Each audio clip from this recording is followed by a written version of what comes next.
Hi everyone, hope you're doing well from wherever you're watching this channel, depending on your time zone. Now, after the conclusion of the by-elections yesterday, President William Samoei Ruto decided to go back to Mount Kenya, and in Mbeere, they took it, but there are still so many questions about it. A story for another time.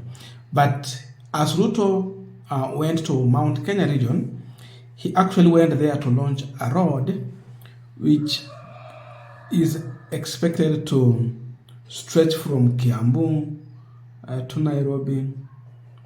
You are going direct up to Eldoret city. So this is the dual carriage road from Nairobi, Mount Summit, 175 kilometers. Then we have 58 kilometers, Nairobi, Mai Mahiu, Naivasha stretch. It was a big project launching. That is big. Now, this event actually was taking place from Kiambu, where it will start from now, coming this way. And so in such an event, you would see the governor is there. Kama county government, lazima wakuja karibisha president. Then Kimani Ichungw'wah was also present. So, before Ruto addressing people, he asked Kimani Ichungw'wah, the majority leader, to come and introduce other leaders present. There is an incident that happened at that time. When Ruto was addressing this audience, it was silent. But the moment they mentioned Kimani Ichungw'wah, and Kimani Ichungw'wah came forward to take the microphone, the same audience was heckling, it was rejecting Kimani Ichungw'wah. They were even throwing hands at him,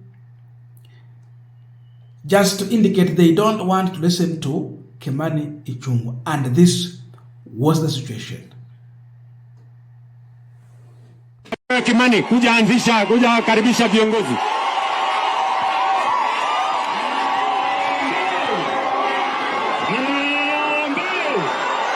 Mheshimiwa Rais, tunataka tukushukuru kwa hii barabara. Na kabla niseme chochote, nataka kuwajulisha viongozi ambao wako hapa, tukianza na mbunge wa hapa Limuru, Mheshimiwa Kerago, kuja tu mpunge mkono hivi. Mheshimiwa Kahangara,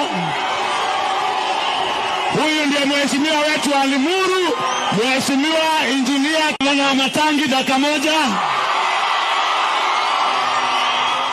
The funny thing is that the same audience, surprisingly, when the area governor, Kimani Matangi, was introduced to come and address them, this audience celebrated Kimani Matangi. When they heard his name, they were cheering. The audience was very happy.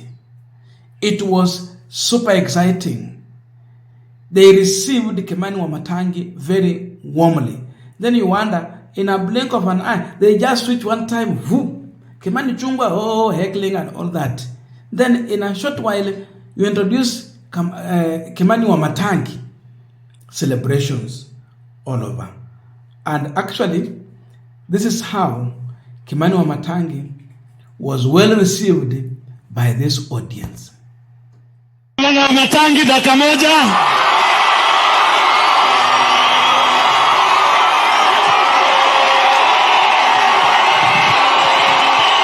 Haya, wana Kiambu hoye! Wana Kiambu hoye! Wana Kiambu wa mjambo!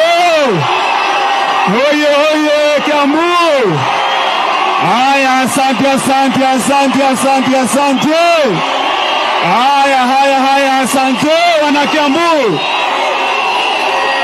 Haya, dakika moja tu tusikizane, dakika moja wana Kiambu. Haya, tutulie kidogo. Asante, tutulie dakika moja. Tutulie. Asanteni. Asante, tutulie. Sasa rais, mimi nasema asante, nashukuru, asante, tunashukuru rais wetu. Wakati ulikuja hapa Limuru, tulikuwa na wewe kanisani, ukasema ya kwamba hii. Now, Kimani wa Matangi is not actually part of the broad-based. He has been silent. Kimani Ichungw'wah is in the broad-based. In fact, the mouthpiece. So you wonder, this was the government project being launched here, where the residents have really welcomed it with two hands. But they are celebrating Kimani wa Matangi and rejecting Kimani Ichungw'wah. Why such kind of an embarrassment? That's a question that I wish we should be trying to answer on this pipeline. But before we go deep into that, I have a quick and humble request. For those who are watching this channel and you have not yet subscribed, please consider subscribing. To our returning subscribers, I must say thank you so much. And again, to all our viewers, please give this video a thumbs up. Thank you so much, and back to our discussion. Now, I know there are those who will be saying, no, this was not Kikuyu constituency. Listen here. When it comes to Kimani Ichungw'wah, we don't focus necessarily on Kikuyu constituency, where he is the area member of parliament.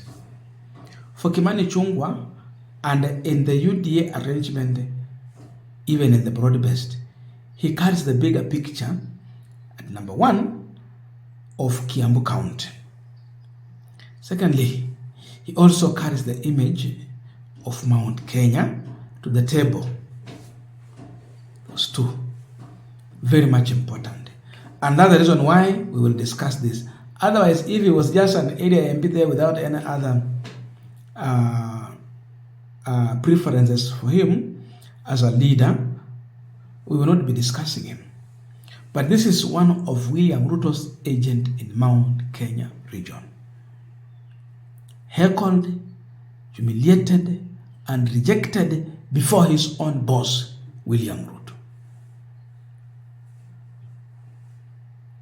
So, Wamatangi celebrated, na si mmoja wao. Ichungw'wah rejected at the same event.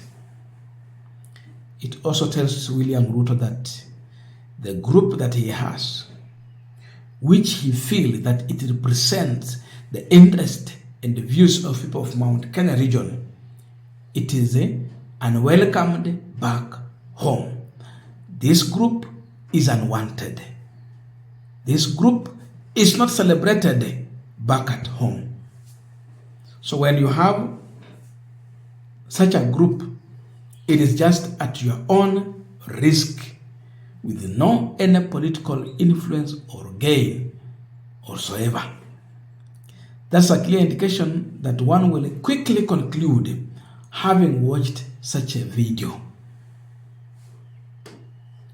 I'm sure Kimani Ichungw'wah was praying, Mungu hata si ardhi pasuke tu nipotee.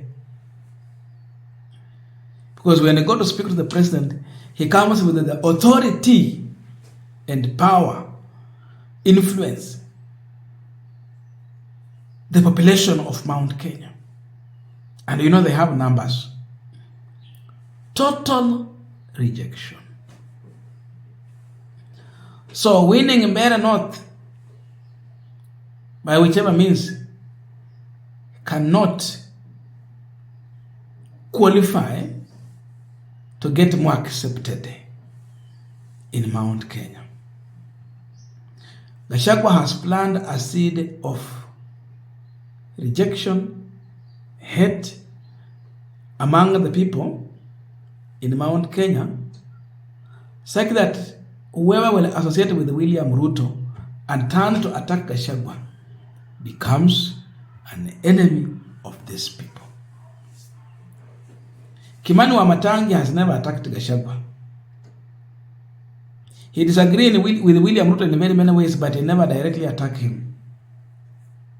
sana sana kwa mambo ya mashamba. And because of being neutral and understanding what you're doing as you work for the people, you easily attract their attention. And that is what has helped Kimani Wamatangi.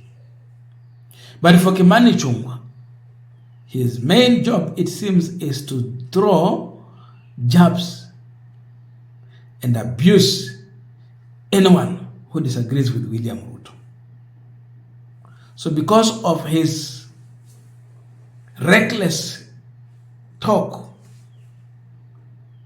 he is losing Mount Kenya. Kimani Ichung'wah in the future, maybe he would think of becoming a governor. So imagine, this is Kiambu, all of Kiambu. Atakuwaje governor? Itakuwa ngumu. So he is not actually acceptable at home. This is a revelation from this video. Kimani does not command back home. So what will he bring to the table? I leave it there. Now, I don't know your views, but please let us know in the comment section so that we can continue with our punchline discussion. Otherwise, thank you so much for listening to me up to this far, and see you in our next video.